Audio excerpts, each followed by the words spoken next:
Hello everyone, welcome back on the SEG eRacing Academy YouTube channel. We're bringing to you once again a new eRacing series here. The under-23 and the under-19 series are back here. Today we'll ride up the mythical climb of the Mont Ventoux, and next to me, or next to me in the Zoom call I must say, is U19. Good evening, Yuri.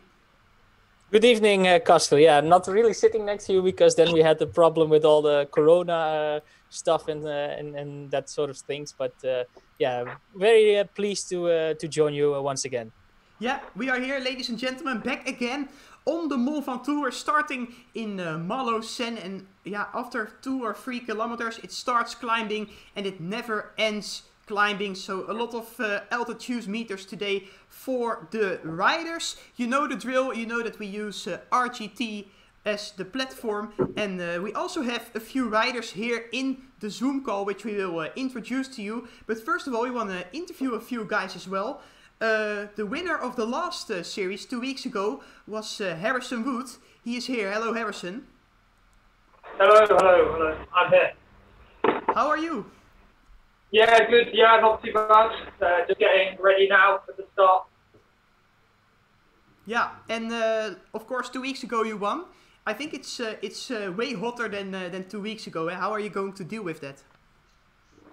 Yeah, so I've got 3 fans on in the room at the moment, and I've just used an ice vest for a bit to try and keep me a bit cooler before the start. But yeah, it'll be hot.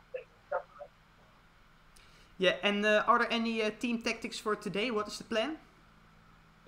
Yeah, I don't really know again. It's like always hard with an e-race to make tactics, you know, especially with when you're racing and your avatar sort of can maybe do what it wants sometimes. You know, it's hard to make a full tactic, but yeah, we hope to be there at the end and obviously win the race with somebody from the team. Yeah, who is your other favorite for today? Who are the guys to watch, especially from your team, but also from the rival teams? Yeah, I think Marco and Tyler again, obviously, but also like George Mills Keeling, I guess. You know, other people like even Dan from the team could really perform well on a climb when it comes down to what's the kilos. So it should be good. Okay, well, thanks a lot for talking to us. Yuri, do you have any questions or? Yeah, one question, not particularly a cycling question, Harrison, but I had a pretty big party today because I am a massive Liverpool FC fan. What about you?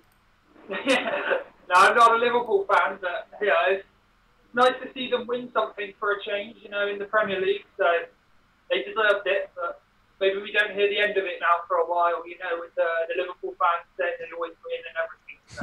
So maybe it's not just the world, eh? Most probably. Good luck today, Harrison. Cheers, thank you. Yeah, and then we're going to the other Wood, the winner of the under-19 series 2 weeks ago there in Pienza.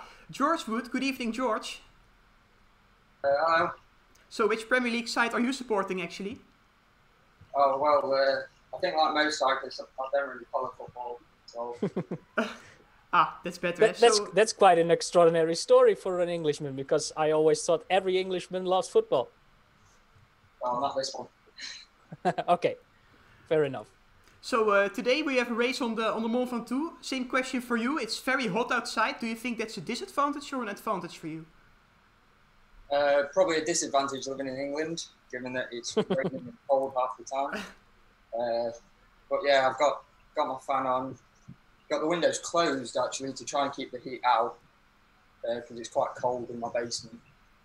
Mm-hmm. So, yeah, you've never ridden this parcours, I think, the Mont Ventoux on RGT. Do you have any team tactics, or do you think it's just going all out once the climb starts and then see where it ends? yeah, I think it's pretty much that. I'll try and hang on for as long as I can, but if that's not the case, I'll just try and time trial it to the finish. Yeah, of course. Is it something it suits you, George? The climbing part of cycling? Yeah, I'm not too heavy, but I'm not the lightest, so I'm somewhere in the middle, I think. More a power climber type of guy, more a Philippe Gilbert type of guy, maybe. Oh, possibly. That'd be nice. Let's hope. And one last question for you before we actually get to the start of the race. Do you know anything about junior races coming up in the next few months? Because in the Netherlands and in Belgium, for example, they can start riding again. How is that for you? Not anything on racing at the minute. We're allowed to ride in groups of 6, I think, with distancing, but yeah, it's not. I don't think I've heard anything on racing so far. Ah, okay. So you just need to get a plane and come to the Netherlands or something. Yeah, I could do that. So if someone wants to sponsor George, then well, good luck, maybe George. Yuri? Maybe he hasn't have to find a sponsor, because if he wins again today, the sponsors will come to him, I guess. Yeah, I think so. Then he can choose, eh? Yeah. Yeah, would be cool. George, good luck today, and of course we'll follow you during the race. I think you are the big favorite for the under-19 race, of course, eh? Yes. So good luck. There are a few other guys in the stream. Of course, we said that George Wood was the favorite for today, but there's also Will Truelove. He's one of the under-19 riders as well, racing for the Welsh racing team. Last time I think he had a dropout, Yuri. I don't know if you have been looking to that scenes, but he was quite angry about that. So hopefully he can put all the angry things to a good sign today, and hopefully for him he can win the race. But yeah, of course it's very frustrating when you're up in a good position and then all of a sudden your Wi-Fi connection or something about the game is going wrong and it's all over. Yeah, that's the thing you have to take aside, because if you lose the internet connection, it's just the same in road racing. When you crash or you have a puncture, then suddenly your race could be over. So hopefully everyone's Wi-Fi is stays connected this race, and we get a fair battle up to the summit of the Mont Ventoux. Yeah, let's hope so. Less than 1 minute to go, so I'll quickly go through the other riders. Here we have George Mills-Keeling from the Ribble Well-Tide Pro Cycling Team. He is there once again. You saw him in the last 2 weeks on the Pienza circuit, and he is here again. And the winner of the last time that we were here on the Mont Ventoux is also in the Zoom. There we have Marco Frigo. He has a towel, I think it's a wet towel, over his back, so he's trying to keep himself cool as well. And he was the winner of the Mont Ventoux race in the stage race, so he also won the stage race. And I think we forgot about Will Roberts. Here he is, also from the Wales cycling team, and he's an under-23 rider as well. We are 3 seconds away from start. Here we go, not too many riders, but I hope, Yuri, that it's going to be a great race still. Yeah, I must say that the last time we did the Mont Ventoux stage, it was a pretty attractive race. So hopefully we'll see the same today. And I think we have a few favorites, and hopefully they can put up a nice battle on this famous French climb. Yeah, all the riders made the start. Of course, our 2 characters are behind. And also Veulink is a little behind there. Meindert Veulink was also riding at the Pienza circuit. And now he's back in the peloton. So everyone made a good start. Let's see, here we have George Wood. He is also still in that peloton, trying to stay up there with the group. Yeah, I think last time I said that the real climb started with 13 or 14 kilometers to go, but it's actually right from the start. Only 2 kilometers are like really flat, and then the rest is all uphill. So it's a really hard climb here from Malocène all the way up to the Mont Ventoux. And talking about the Mont Ventoux, Yuri, I heard a few rumors that Zwift will also feature the Mont Ventoux. So maybe they have been looking at our stream and they were like, we need the Mont Ventoux as well or something. Well, I don't think they have been looking to the stream, because obviously they did. And of course, they saw all the nice actions in the stage race, and they thought, well, let's give it a try. That there's no coincidence in that, of course. Yeah, that must be the case. So Zwift is copying RGT. Maybe they can get a few euros out of that. Meindert Veulink is up there at the front of the peloton, so he did a good job there by getting back, and now he can save a little bit of energy before the real climb is starting. As I already said, there were a lot of riders on the starting list, but only 21 riders really made the start. You can't blame them, Yuri. It's a really hot day outside. I would have preferred riding outside as well instead of racing on the indoor trainer. But it's very cool to see that there are still a lot of riders who are willing to give them all in the stream here. Yeah, and it's pretty nice to see that. Of course, it was in the Netherlands. It was a very hot day, but I also saw that in other places in Europe it was quite warm as well today. Not that many oxygen also in the air, so I think it will be a hard day today and a real survival of the fittest. Yeah, a real survival of the fittest. That's what we like to see, of course, here on the Mont Ventoux. Yeah, who's your favorite for today, actually, Yuri? And I know that there are obviously a few riders who are, of course, a big favorite, but how do you look at it? Who's your biggest favorite? Well, it's a quite pity that for me that Corbin Strong is not here, because every race I am hoping to see him in action, because I think he's a really talented rider, and I would love to see what he can do in this field. Although it's on a virtual platform, but I'm really excited to see him ride. It's also quite a pity that Andrew Bidwell got ill. He didn't make the start as well, which was also for me a pity, because he's one of the better climbers in this peloton. He also did a nice job in the stage race on the Mont Ventoux stage. So it was, for me, it's quite a pity that those two riders aren't doing this climb. But on the other hand, we have a lot of guys who could do really well. One of them is Meindert Weulink of the Ablok team. He's a talented climber from the Netherlands. I'm very curious to see what he can do. If I'm not mistaken, he wasn't competing in the stage race, so we didn't see him in action on this climb before. And by the other hand, I think we have to watch and focus fully on the SEG team, because with the likes of Tijmen Arendsman, Marco Frigo, Milan Paulos also, I think, and Harrison Wood, they've got a few good climbers. So I think Meindert has a pretty tough time of trying to beat those guys from SEG. But if I have to pick one today, I will say it's quite about time that Tijmen Arendsman is going to win one of these races. Yeah. Is it correct that he is still going to be a trainee for Team Sunweb? Because that's going to be very soon, eh? Yeah, but actually he isn't going to be a trainee, but he will be pro immediately by the 1st of August. So there's no traineeship for him, just fully focus on the pro team. I know he's going on the altitude camp at the end of July. He was also invited by the national coach of the under-23 guys to do a weekend in the Ardennes to prepare for the Tour de l'Avenir. But as I understand that he will go with Sunweb on an altitude camp, and most probably will do some races with them in August already. So not just as trainee, but already as a full pro. Yeah, I think it's a good opportunity for that kind of riders, because there are so many races, of course, in August and in October and September, that the teams need every single rider in their team to have a good selection, I think, because Paris-Roubaix is together with the Tour de France or something, or the Cresco races are together with the Vuelta or something like that. You know more of that, obviously, but...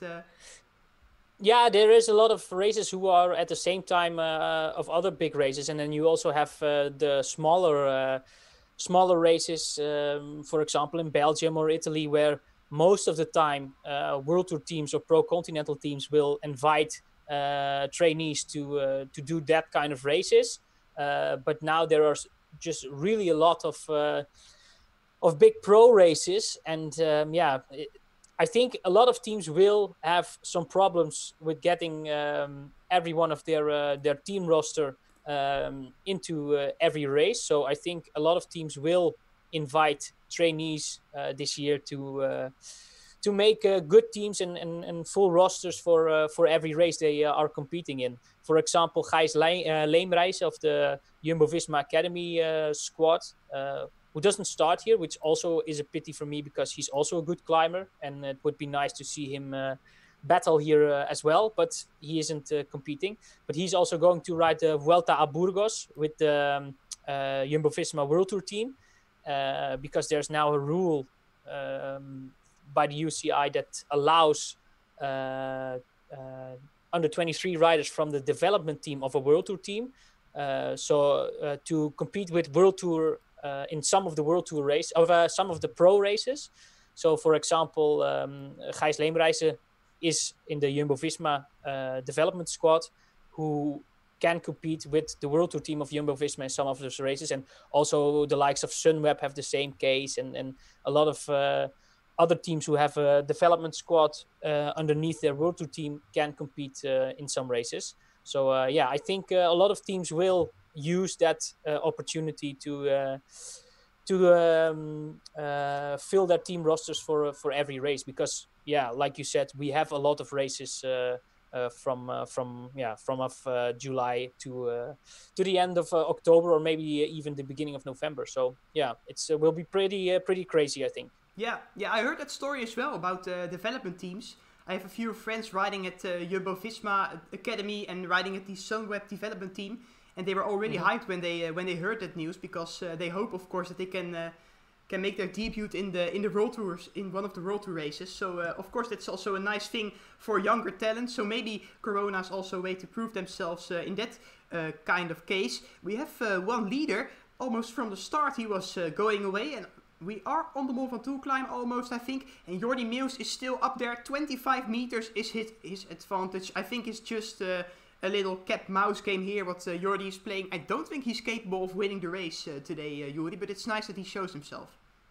Yeah, of course, and I think it's the same tactic that SEG did in the stage race as well, by attacking rider per rider, just to give a high pace and kill all of the guys. And I think Jordi is now in trouble, because he's in trouble. I think he has a drop down from his power meter or something like that, because he's going 2.3 watt per kilogram. His heart rate is only 117, so I don't think he is done. I think it's just a problem with his power meter. Now he's just pedaling as hard as our characters do. So bad news for Jordi Meeuws, but still 20 riders in the peloton. And I also want to say to you that the junior riders wear the white shirts once again, or the white kits, I must say. So for example, here we have Harding.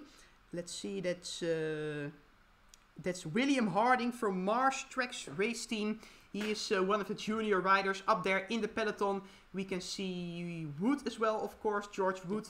Eimker is one of the junior racers, I think, Marijn Eimker. And so we have a few juniors in the race, which is of course good to see. And hopefully we can interview one of the winners from the junior race as well at the end of the stage. So keep in mind that we'll try to do that. Darren van Beckham doesn't wear the white kit, but he is also a junior, I think. So riding with number 8 there, number 86 from VV Eemland. So Darren Beckham. Here we have another rider from the juniors. Angus Hawkins, good to see him as well. And there we have George Wood, who is the leader currently at the under 19 race. And we have another attack, as you said, the SEG tactic is being filled out there with Milan Paulus now going. That's one of the better climbers from the team. Yeah, he's a young gun, is a really talented guy, first year when under 23. And one of the Belgian climbing prospects. He did well in the other races, but the level was really high in those races. He told us the last time we did the Pienza circuit. So maybe he thinks, well, if the best guys in this field are going to attack in the final kilometers, I won't be there. So I think he wants to quicken the pace so that the other guys from the other teams will have to get out of their cottage to get him back, and then the other guys of the SEG team can attack again, because the last time we saw exactly the same with Jordi Meeuws attacking a few kilometers. I think it was back then 5 or 6 kilometers he was in front, and when they finally got him back, he obviously wasn't going to win the race, but when the pack got him back, it was Daan Hole who attacked, and now we see exactly the same thing. Jordi has probably got a problem with his connection and lost the front, and now Milan Paulus is attacking. And I think if Milan is reeled back in, then we will see Daan Hole attack, for example. So let's see if that is yet again the team tactic of SEG. Yeah, it's good to see that the race is going on there very early up there. At the right bottom of your screen, you can see Marco Frigo. He was the last winner and also the only winner still on this U23 Series up the Mont Ventoux. It was enough to also win the stage race. He knows how it is to win a stage. He knows how it is to pop up the champagne, or I don't know exactly how do you say that, but he knows how to celebrate that kind of victories on RGT. He knows the drill and he is there up front. I think 2 weeks ago in Pienza, which was obviously his home race, so sort of, he wasn't doing that well. Yeah, I thought he was dropped as well, Yuri. So yeah, I don't know. Maybe his shape is a little bit worse, or do you think it's just an off day and now he's totally ready again to shine? It could have been an off day, or that the pace was too high, because Marco is a pretty good climber, same as Tijmen Aresman, who was dropped there as well. But on the other hand, David Dekker was finished 4th, and David isn't the specific good climber, because also the Piacenza course, of course, it's not the Mont Ventoux, but it was also a pretty tough course. And normally, Marco and Tijmen should have been there in the front. So I think that was an off day for both of them, and I think that those two guys are the main favorites for today. Yeah, plenty of action now at the front of the peloton, where George Wood is actually attacking one of the under-19 riders, and I think he also wants to do well in the overall result together with the under-23s, because that's also a thing, of course. Daan Hole is there in the wheel with Harrison Wood reacting to the other Wood. There we have Roberts there. Also in the front, a lot of riders who are trying to up the wattages to make sure that they are still in that front group, because there's a little acceleration now, but Milan Paulus is actually riding away. 200 meters is his advantage, and with a slope of 7%, 200 meters is actually quite a lot, so maybe he could go for a really big solo win. That would be really cool. We can see Marco Frigo a little bit further up there together with Tijmen Aresman and David Dekker, but they are not in real troubles at the moment. Meindert Weulink is also there, as well as Will Roberts, who is having trouble to keep up with the front group. I can see that someone, Cycle Addict, is asking in the comment section what the FTPs of the riders are. Well, I think it's around 5.7 watt per kilogram for most of the riders. So yeah, it's actually quite a lot. I don't think that any normal cycling tourist is able of riding that for a long time. It's really much, of course, this mostly continental riders, and also some club riders who their FTP is actually above 5 watt per kilogram. So that's good to see. I can see that Marco Frigo has a very good fan base. Yuri, they are all cheering him on once again. I can see Nico Foros, Arvanitu, I hope I'm pronouncing it right, and Federica Frigo in the comment section. Thank you for tuning in to the live stream here today up at the Mont Ventoux. I don't know if the profile that's at the right top of your screen is correctly, because we are almost stuck at the same place now for like the whole quarter of racing. But you can see that it's 16.8 kilometers to go. So it's a long way to to the summit of this mythical climb. Milan Paulus still in the lead. Yeah, and I'm wondering if Marco Frigo put Prosecco or Chianti in his fridge, because the last time when he won here, he didn't had one by the hand, so he couldn't really celebrate. So if he wins today, I'm very curious to see if he has a cold Prosecco or Chianti in his fridge, so he can celebrate with us in the stream. Yeah, it was a little disappointing because he showed it to us right after the stream, but of course we want to see Prosecco during the stream as well. So if someone from the Frigo family is watching, and if someone is close, then make sure that the Prosecco is there once Marco is winning the race, because we want to see that, of course. Yeah, winning on RGT is oh so hard. Look at that, Milan Paulus still putting out 5.7 watt per kilogram. And back up in the peloton, the riders from the SEG eRacing Academy are saying, I don't have to chase this guy, go do it yourself. And the rest of the riders are still a little bit waiting, of course, before the real part of the climb is starting. So they are hesitating a little bit. And that means that Milan Paulus's lead is increasing, actually. 250 meters, we don't know the exact time differences. But we do know that Milan Paulus is doing a good job there, riding at 5.6 watt per kilogram. And as long as he is capable of doing that, I think that his lead will extend at least. Yeah, and of course, the other riders in the field don't have to underestimate him, because Milan is in fact a really good climber. So if he can, keep up this pace and could keep his advantage, or at least some of it of his advantage, and the other riders of the SEG team say, well, okay, guys, go get him.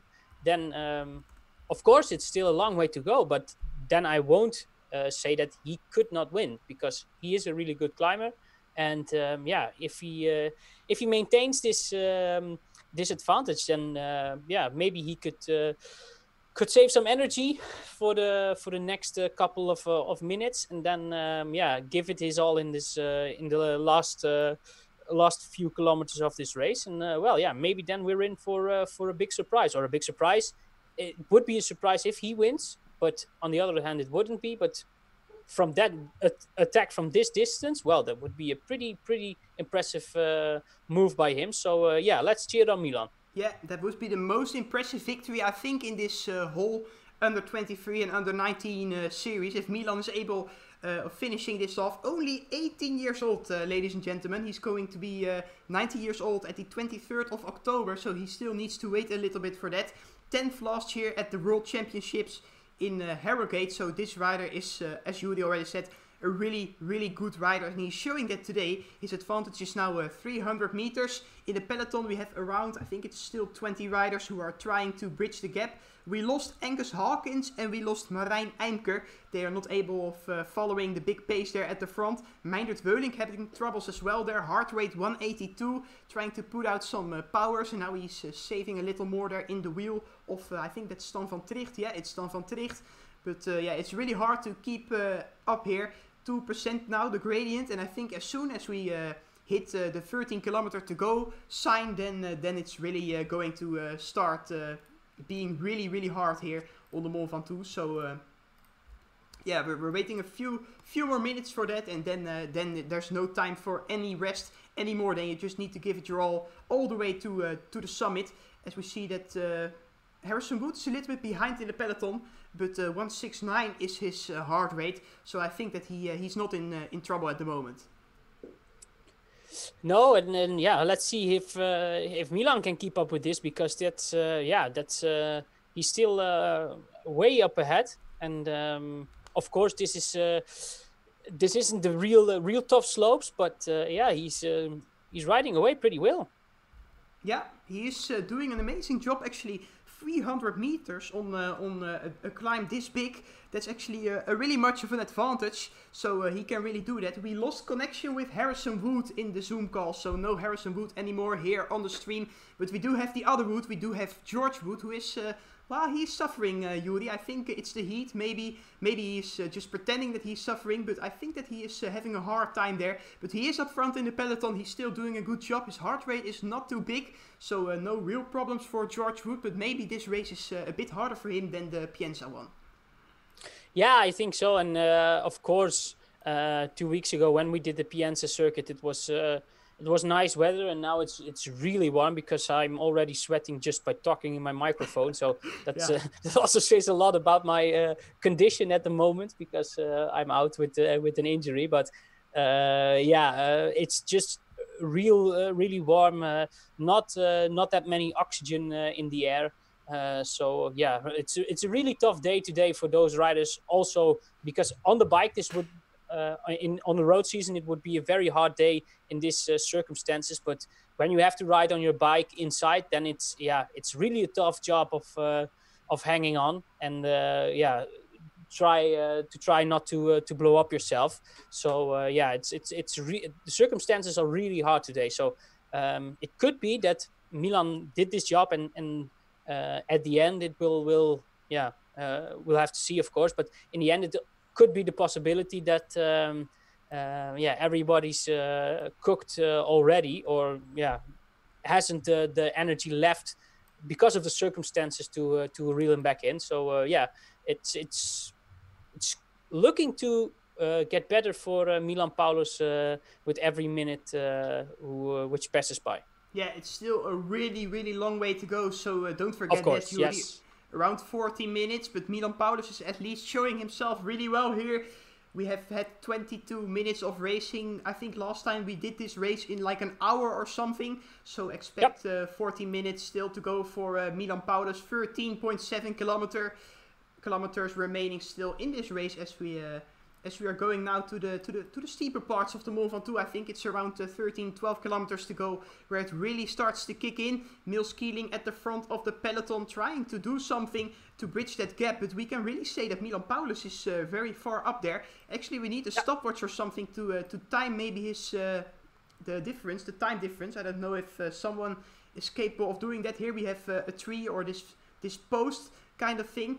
And we were there at 22 minutes 40 seconds. So I'm gonna write that down, and then we can see what his time difference is, because maybe that says more about the advantage of the young Belgian rider there from the SEG eRacing Academy. As I already told you last year, he was a junior, and he was at the World Championships as well, ending in 10th position, but also doing well at races such as the Keizer der Juniores, Aubel, Timister, Stavelot, La Route des Géants, Saint-Omer, etc., etc. So this is a really talented climber, and he's showing that off once again. Of course, races are getting closer as well, so maybe we can expect a better form of the riders as well now, Yuri. Yeah, the races are going to be on next week. Of course, we had the Slovenian National Championships last Sunday with Primož Roglič winning the race before Tadej Pogačar, who is in fact still a U23 rider with his age. So that's quite funny. And the next race is also next Sunday, is the Slovenian Time Trial Championships, which is obviously a funny fact because Alessandro De Marchi is competing. Really? Yeah, he really is. Of course, he's Italian and won't compete for the Slovenian national title. But he signed up for the race, and he's going to compete. Obviously not for the title or for winning the race, but the organizers told him he could start. So he's competing as well. So we have an Italian guy competing in the Slovenian National Championships. That's cool to hear.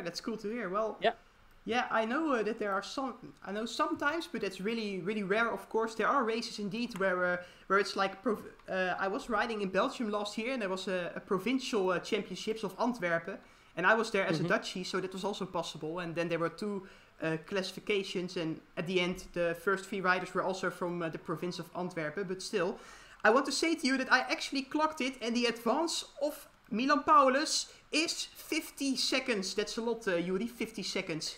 Yep, that's really a lot. But on the other hand, it's we're still climbing, and when you've got such an advantage on the climb, especially on a climb like the Mont Ventoux, it isn't that big, the difference between the pack and Milan. Of course, when it was a flatter race, it would be the distance would be a lot bigger, so that made it more difficult to reel Milan back.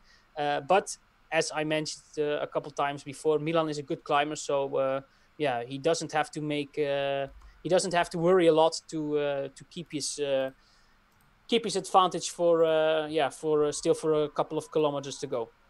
Yeah, that's true. Of course, when it's a flat stage and there are only 12 kilometers to go, then it's only like around 12 or 13 minutes of riding, and now it's way longer. It's more than half an hour of riding still to go for Milan Paulus, but 50 seconds is indeed a lot. You need to be a good rider to keep that up. So once Milan Paulus is capable of putting the wattages up, maybe above 5 watt per kilogram, then he might be able to win the stage. But maybe there are a few riders in the peloton who still have really, really fresh legs. Then of course 50 seconds can be gone with the wind as soon as they are really putting up there from the peloton. So curious to see that, of course. But 50 seconds, as I'm saying it once again, is a lot. Most of the times a real breakaway needs around 3 or 4 minutes, I think, to make it up a big climb. But of course this is not a breakaway, this is a breakaway from the start of the climb, so that's a little different aspect as well. You know, we can talk a lot about it, Yuri, but we're just going to find it out in a little more than half an hour. We know it. Milan Paulus still up front there. Mils Keeling is at the front of the peloton as well. We do have him in the Zoom call. Let's see if he is still feeling fine. Well, he is putting out a lot of power there. He is standing on the pedals, but he doesn't look too tired, so that's of course good to see. I think he ended up 4th or 5th or something the last time in Pienza, Yuri. Yeah, I think it was, he did, no, wasn't he, didn't he won that sprint of the second group? Yeah, I think so. But how many riders were up front there? Give me a few more seconds and I know it. I think he was sixth. By head. No, he was 3rd actually. Ah, okay, then was that the case, because Harrison was up front and Andrew Bitbull was second, and he won the sprint for the second place. No, for the third place, of course. True, it was a really weird sprint actually, because David Dekker was going for it really early on. There were a few turns and it was a downhill finish, so it looked like the right move, but he ended up being 5th, with Stan van Tricht in 4th position, so that was the top 5 from last time. Meindert Weulink ended up in 6th, but this is only the under 23 eRacing series, so I need to find out the under 19 racing series as well. George Wood was somewhere in between there as well, but for the under 23s, this was the top 5. So yeah, of course, Mils Keeling is a good rider, and we need to watch him as well, as he is the one pulling out most of the wattages there at the front of the peloton. We can see Harrison Wood now as well up the front. Yeah, if he's going to ride his own teammate back, then it could be gone. His advantage, the advantage of Milan Paulus could be gone really soon. Yeah, but on the other hand, if everybody in the SEG team is has a good condition, well, and Milan is in front, and obviously Meindert Weulink, who is one of the other riders in the pack who I think could give them a hard time, was in difficulty already for a few kilometers back. So if SEG is really confident and is sure that they will win the race, then of course, although Milan Paulus is in front, then of course I think guys like Harrison, like Tijmen Arendsman and Marco Frigo could go and try this to win this stage.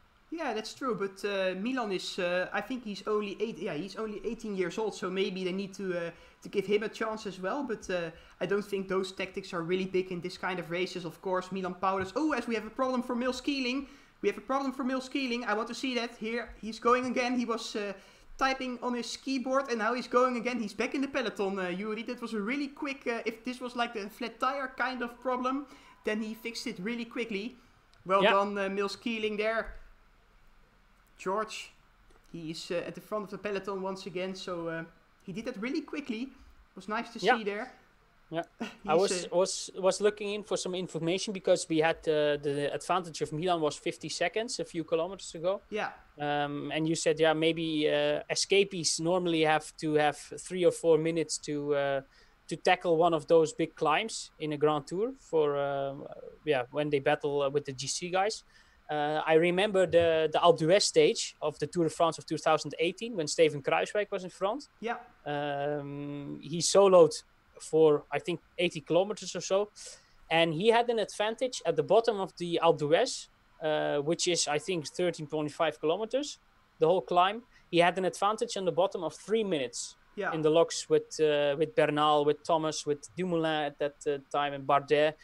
Nibali crashed there for Bahrain Merida. He broke his spine, I think, in that stage. Yeah, he crashed due to a supporter, wasn't it? Yeah, that was that stage. And funny fact was, I was working over there for Wielerflits together with my colleague. And the press room was, I think, 600 meters from the finish line. So at some certain point, it was a left or right for us.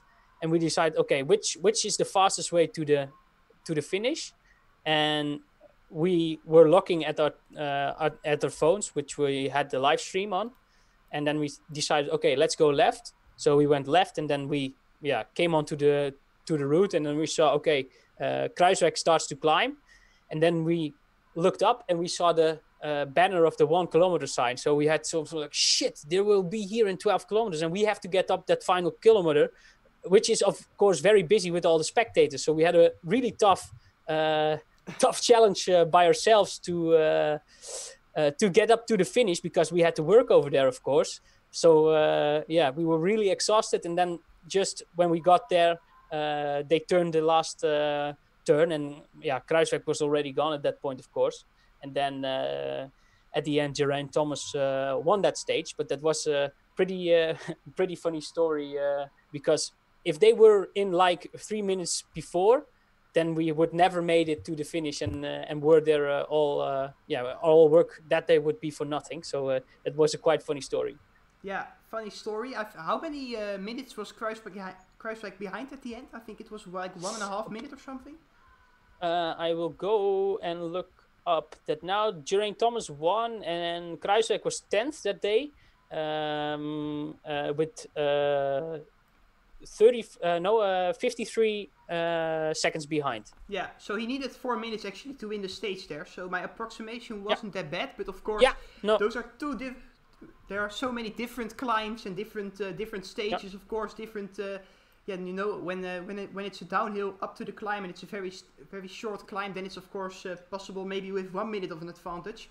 But this is the real Mont Ventoux. Of course, Milan Paulus has the advantage that he didn't have a solo ride of the 80 kilometers before the real climb. He has attacked away a few minutes ago, of course, before the real climb started, so that's maybe an advantage. Disadvantage is that I think he is losing a little bit of time now on the peloton. As soon as there is another sign where we can subtract the time from, then I'll do that, but I don't have a clue at the moment. I think that his advantage is not that big anymore. Here we have a sign. I'll quickly write down. We did it 10 minutes ago, the timing, so it's good to do it now once again. 211 meters is his advantage, and Harrison Wood is pacing himself there at the front of the race. He's going 6 watts per kilogram, so he's clearly going faster than Milan Paulus at the moment. I think that his advantage has shrunk, the advantage of Milan Paulus. Yeah, also pretty good job again from David Dekker, who is still in this group, in the second group, fighting for the second place. Yeah, it's unbelievable. 28 seconds, Yuri, now, so it's going down really quickly. Yeah, I think one of the other SEG riders will try to bridge to Milan, and I think Harrison is going to do that job. And then, let's see if he is in fact the team leader for today, and is the right person to finish this off, or that the looks of Tijmen Arendsman, of Marco Frigo, are still up there with even more fresher legs and will attack in the last few kilometers.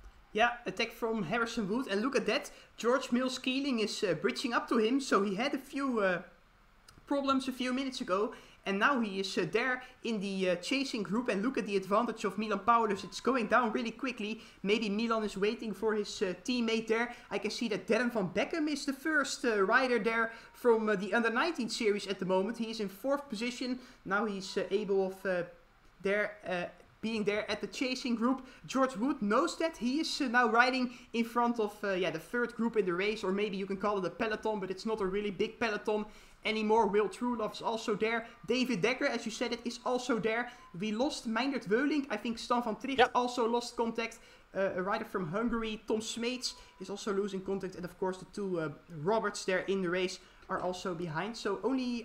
David Dekker is now completely stopping. So I think he is done. Or maybe had a dropout. Yeah, I think he had a dropout as well, because his heart rate is not that big. No, I don't know what's happening. I think he's Parquecchio, as you said it. I think he's done. Looks like that. Yeah, I think he's done too, because the other riders are now following. But maybe he tested himself today just to see how long he could maintain this pace with the best guys, with the best climbers. And I think he really did a nice job, because in the stage race he was already dropped by this point, I think. So pretty good ride for David, and I think he's testing himself on this climbing circuit, because he did the same at the Pienza circuit, where he was 4th, of course. So and he also has to, because he's 22, and he should be pro next season, and I think he will be. Yeah, at what team do you know that, Yuri? Because you are the under-23 specialist, of course. Yeah, I think I know it, but I have to make sure. So I will keep that for myself for now. But maybe in the next race I can tell you more about that. Yeah, the next race. Okay, okay. Yeah, I'm very curious. I hope. I hope you can tell some rumors because we like that. Only 52 Of course, viewers, so would be very special for them to hear that. I was saying that it was some sort of team time trial now between two groups of 4 riders, but Milan Paulus is being cut back by the chasing group. He is completely done, as we already said it, as we predicted it, maybe a little bit as well there. It's such a hard race, and Milan Paulus is now trying to keep up with the second group in the race. The first group now contains out of 3 riders. It's Harrison Wood, George Mills Keeling, and we have Darren van Beckham. He has some troubles there with trying to hold on. It's an under 19 rider, so he's also the first under 19 rider in the race. Daan Hole is now pulling at the front of the peloton with George Wood there in the wheel. If George wants to win this race, then he really needs to do a big job there by trying to get back to Darren Beckham, because he is there in the wheel of George Mills Keeling, and that might be enough to win the under 19 race. Yeah, but just right at this moment, Harrison Wood is quickening the pace, and Darren van Beckham is trying to bridge to Harrison because Mills Keeling another dropout from has George Mills a dropout. Keeling. Yes, Dropout. He is trying to he's trying to fix it with his phone as quickly as possible. He's trying to fix it, and here he go. This is of course something we don't like to see. But maybe after all we can laugh about it. It was great to see George there trying to fix it as quickly as possible. But it took a little longer this time. He's putting out 8.6 watt per kilogram.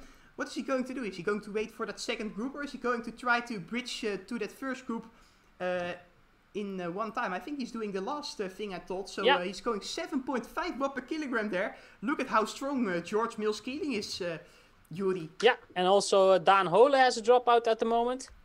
Unbelievable. I don't know if it's the platform or just bad Wi-Fi connection, but Daan Hole has problems as well, and it's not good to see.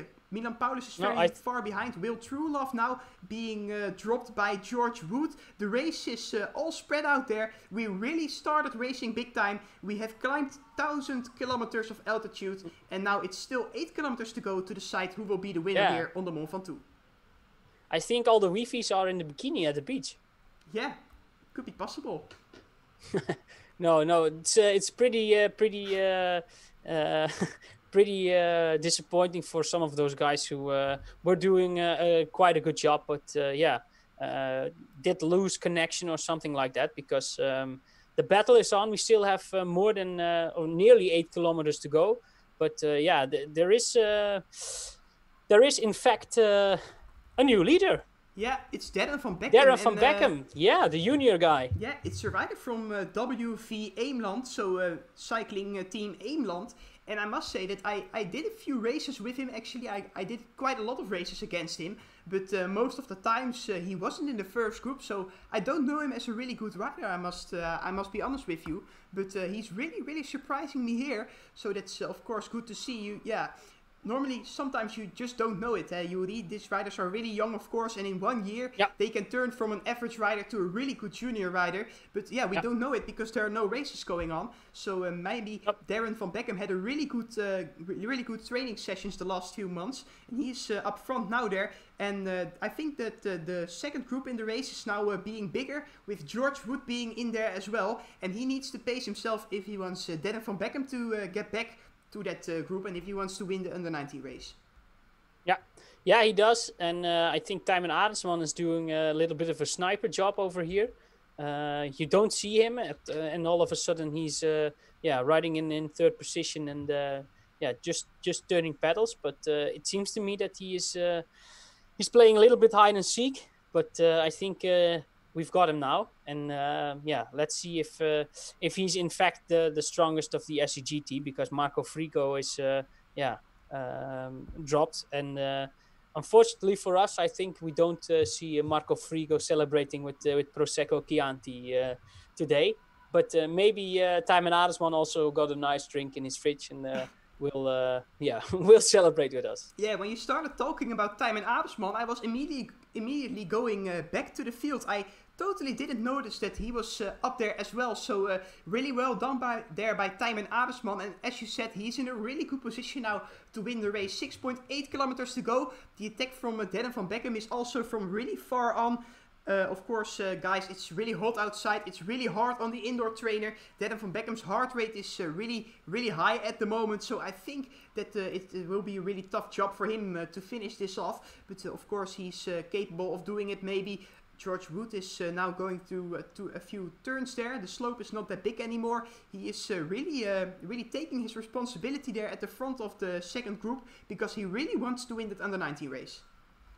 Yeah, it looks like Darren van Beckham is doing a great job, but also George Wood is trying to bridge the gap, and what you said, he's trying to take his responsibility and making sure he also wins this race, which of course could be a very nice thing for him, because after the last race he told us he really wanted to do well in these races, because if the possibility is there, he would like to ride for the SEG racing team next year. So I think he is willing to show himself. So let's hope for him, and let's cheer for him that everything will work out. Another dropout for George Mills Keeling. I don't know if it is his Wi-Fi connection or anything, but he needs to look at this seriously, because it's going wrong all the time now. He is behind in that second group, and Darren van Beckham... Look at that. Look at that. Marco Frigo just loves his Chianti and Prosecco, because he's back in the second group. Really? Really? Yeah, he is. Unbelievable. Yeah, he is indeed. But now we see an attack from Harrison Wood. Attack from Harrison Wood, ladies and gentlemen. There, 7.5 watt per kilogram, slightly going away. And George Wood says, hey, that's someone who has the same name as me. I need to chase him. 6.3 watt per kilogram for that young under 19 rider. He's trying. Mills Keeling is also joining the group again. Marco Frigo is getting dropped now. Yeah, we can clearly say that George Mills Keeling is one of the better riders today. But if he gets dropouts all the time, it's going to be a really hard job for him, of course. But I was doing a little research on the leader of the race, Darren van Beckham. He hasn't been riding any UCI races in his whole career, so we can't rely on that. But he did a few criterium races, a few classical races. He managed to finish 25th in the Acht van Kaam for the juniors. The Ronde van Twente, which is a classical race for juniors, he finished 34th in there.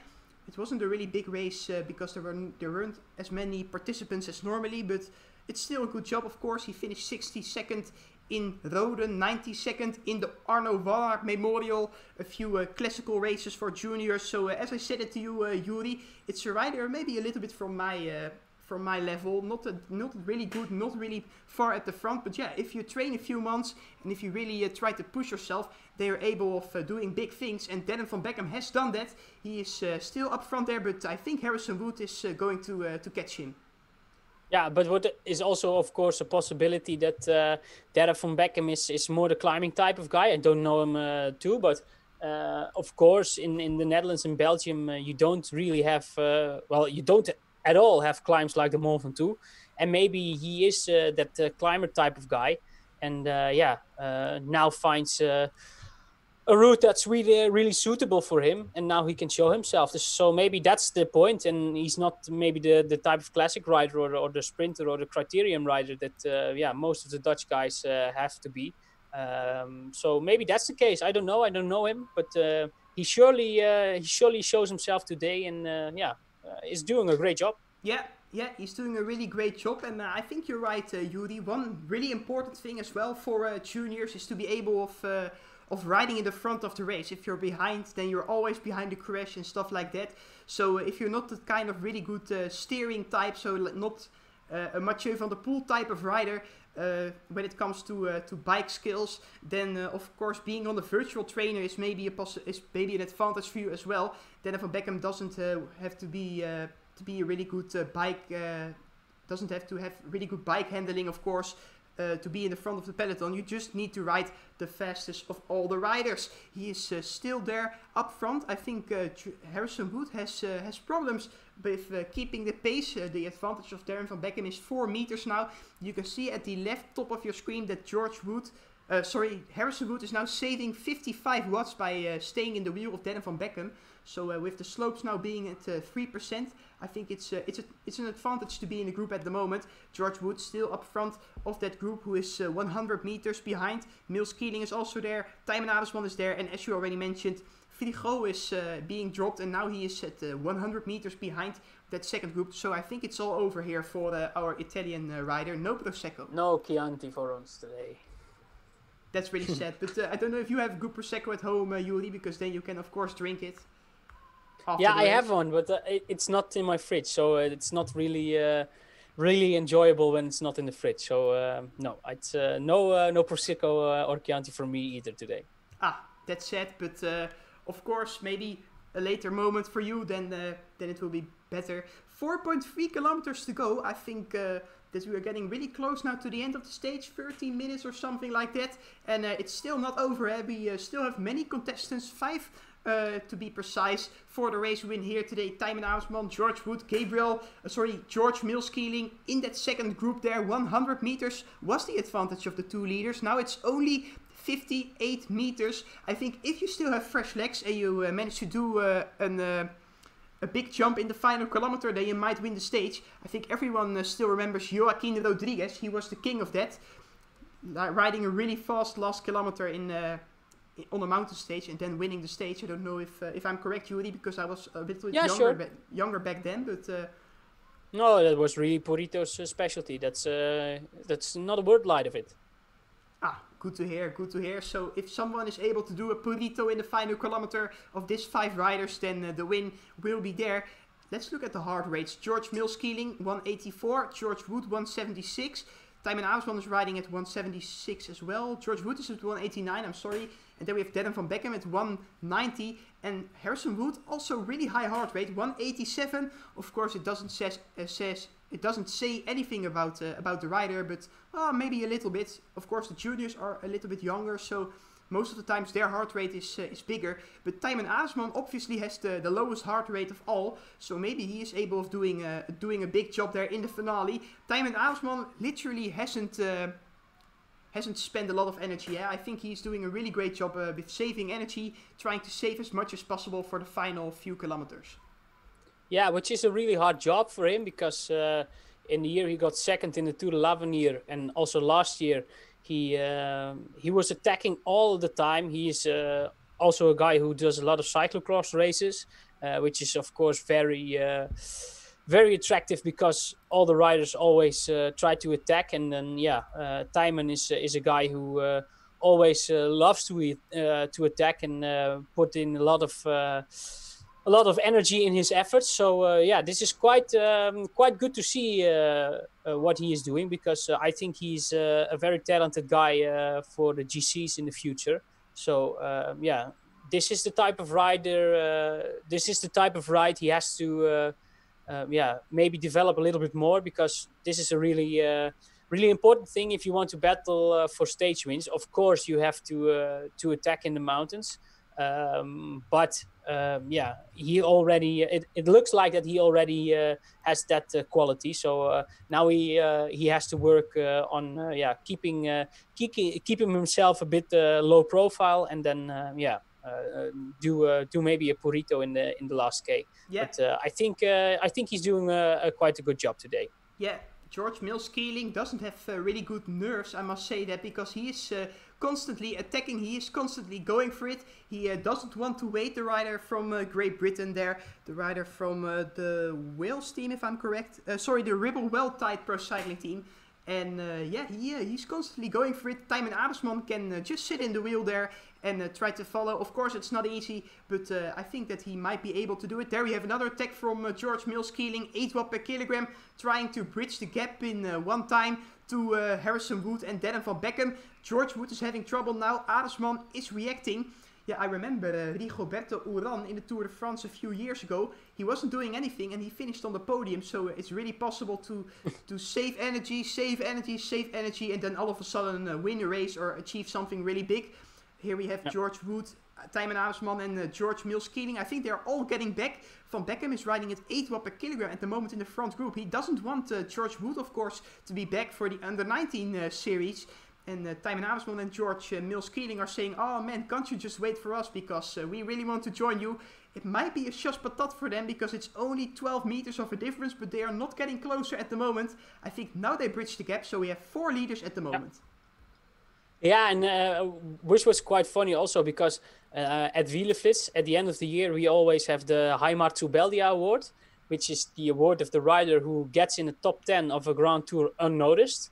Of course, the award is named after Heimar Zubeldia because he was a star in that type of racing, because he did end up in the top 10 of a Grand Tour a couple of times with no one noticing. So every year we got the Heimar Zubeldia award at the end of the year. And I think Rigoberto Urán was the one who won it when he was second, of course, in the Tour. And normally a rider who gets second in the Tour always does a good job, and you will see him attack or being dropped in the last few kilometers, but you will see him. And I think Rigoberto was nominated that year because we thought, okay, he was second, but like you mentioned, they did nothing at all. And now when I'm telling this, we see an attack of Tijmen Arendsman, and Indeed. Darren van Beckham is still following. Yeah, unbelievable. Darren van Beckham is really strong, but this was maybe a little bit predictable, because Tijmen Arendsman saved a lot of energy and now he's going for it. He clearly doesn't want to be the next Rigoberto Urán. He's attacking as crazy. We are taking the right-hand corner here, and now we're getting really close to the summit. 2 kilometers to go. Tijmen Arendsman up front. Darren van Beckham is unbelievable. He is really, really strong there at this race. He's in the wheel, and the advantage of Tijmen Arendsman at the rest of the riders is now 50 meters. He's going for it again, 6.9 watts per kilogram. He wants to finish this off solo. We are looking at the leaders of the under 23 and the under 19 series, Yuri. It might be pretty clear who's going to win those 2 races. George Wood is trying to bridge the gap, but it's still a long way to go for him as we are getting down to the last few kilometers. Harrison Wood currently in 5th position, and George Mills-Keeling still in 4th position. Tijmen Arendsman up front. His advantage to Darren van Beckham is only 8 meters, so we may expect a very big sprint between these 2. Yeah, and it's really impressive from Darren van Beckham, because we know Tijmen Arendsman is, of course, a really good climber in the under 23 ranks. Will be pro by the 1st of August with Team Sunweb. But this young fellow, this junior guy, just keeps up in one of the most iconic climbs we know in the cycling history. So he's doing quite a remarkable job. And I saw that the World Championships will be held in Switzerland, because there was, of course, due to the Corona crisis, some question marks behind the organization in Switzerland. But if this guy is really this good climber, then maybe the junior squad of the Netherlands has a solicitation of one of the riders, because this is quite an impressive job from this Darren van Beckham. Yeah, unbelievable. We are looking at the first-person view of Darren van Beckham. So this is what the character of Darren sees. He sees Tijmen Arendsman there. It's a little character there up at the horizon, and he's getting smaller and smaller because Darren is having trouble by keeping the wattages above 6 watt per kilogram, which is of course understandable because it has been a really, really hard race, especially for him. He has been attacking a lot, and now he wants his 2nd place to be secured, and maybe the 1st place as well. But I think Tijmen Arendsman is officially gone now. We are into the last kilometer of the stage. It's getting a little bit easier from here. We can see the tower up there from the Mont Ventoux, and I think we are watching at the winner here. It's going to be his first race win here in the under 23 series, and it's about time. The rider who's going to join Team Sunweb is going to win the race, I think, Yuri. Yeah, and it was what you said quite about time, because Tijmen is a very talented guy, and I was surprised that he didn't won one of his races yet. The same with Harrison Wood the last time. So I think I will start to get some money from this and name the guy who wins the next race. Yeah, indeed. Tijmen Arendsman now in the last 700 meters of the race. Do you know how many, at what place he finished the last time we did the Mont Ventoux race, Yuri? Because I know it, I have it in front of me at the moment. I think Tijmen finished 4th in that stage.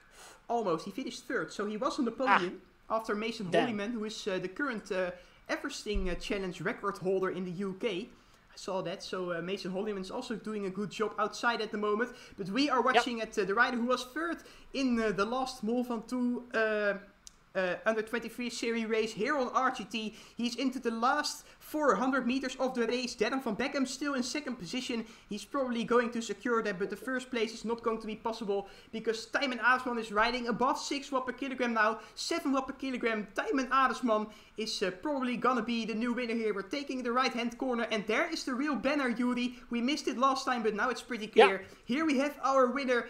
200 meters to go for the rider who is going to join Team Sunweb. We have been speaking about that, of course, during the race.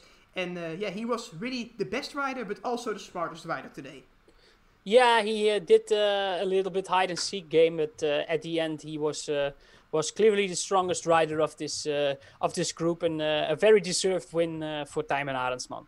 Yeah, Darren van Beckham is going to come in second place, but I want to watch this sprint here of George Mills-Keeling, George Wood, and of course Harrison Wood as well for the podium. Darren van Beckham is coming over the line, and George Mills-Keeling is going for it. He's trying to sprint as hard as possible. Hopefully he doesn't get a dropout this time, and that is not the case. He is third, George Wood is fourth, and Harrison Wood is completely done there, only riding at 3 watt per kilogram. He is fifth today. Yeah, and Marco Frigo is the next one to finish this race. He will be sixth, and then behind him it's just one rider per group. Real survival of the fittest. Daan Hole will come in at seventh place. William Truelove is the third rider of the juniors in this race, and he will finish ninth. Milan Paulus actually is leveling now with David Dekker, and it seems the case that David Dekker will also be in the top 10 at this Mont Ventoux stage, which is really, really, really a nice job from David Dekker. Yeah, it's going to be a bit complicated now because they're saying that Frigo is the fourth rider at the moment, but there are 2 riders who are already locked out of the game. So Frigo is actually sixth. Then we have Daan Hole in seventh. 8th place for Truelove, and yeah, 9th or 10th place for David Dekker. And I don't think Meindert Weulink is getting back, so they are going to be in the top 10 as we are awaiting the official results. Of course, ladies and gentlemen, there will be interviews, so make sure that you stay here at the SEG eRacing Academy channel for a little longer to make sure that you don't miss this out. Here we have Daan Hole, he's going to be 7th, and I want to see the sprint of David Dekker. Will Truelove is there, he's going to be the 3rd junior rider, so Will keep on going. This time it's not a dropout for him, which is good to see, of course. And then David Dekker versus Milan Paulus. Who's going to win this sprint uphill, Yuri? Yeah, really difficult to say. Normally a flat sprint 101 times out of 100 David Dekker wins. But yeah, maybe in this climate it's a little bit more different because David does a really nice job here. And yeah, Milan is normally the better climber and should win this sprint, but I think David doesn't want to let it be a sprint because he's now driving away and yeah, will be in ninth position with this, which is really quite impressive result from David Dekker. He's ready to turn pro, I think. Yeah, he's really ready to turn pro. And the same counts for Tijmen Aresman. I don't think he's ready yet for an interview. No, we still need to wait a little longer, but he's almost there, ladies and gentlemen. David Dekker is now trying to finish the race off, and he's going to do that. Milan Paulus is not going to surprise him. He's going to come in 10th position. We have Meindert Weulink in 11th position, and then the 12th place for Stan van Tricht, and so on and so on. I think we have him, Yuri, the winner of today. Let's see. Hello, Tijmen.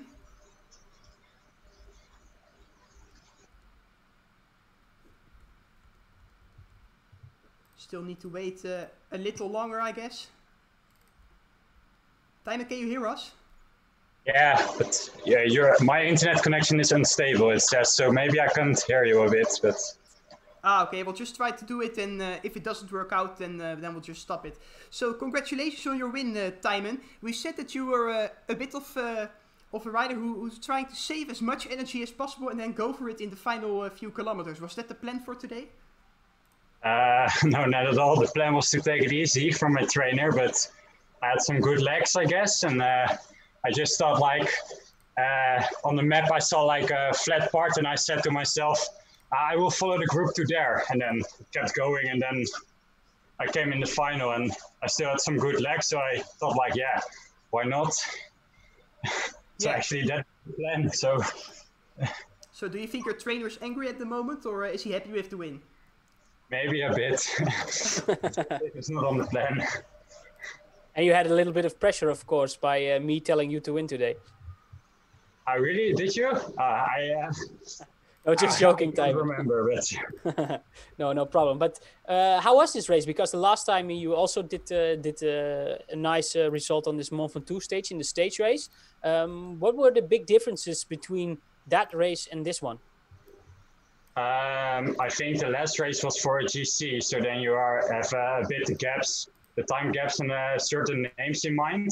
And now it was just one race, so you go different in it, I guess. It's just this one race, it's one day, and then you have a different tactic, I guess. Like everyone can win, there's no GC, so you just go for it. Yeah. But it was also a pretty, hard race, I think. Were you surprised by the company you had in the last few kilometers? Yeah, I guess. Yeah, it's really warm over here, and normally I'm not really good in the heat, but I was able to keep going, and I was surprised by that. Like, that felt good.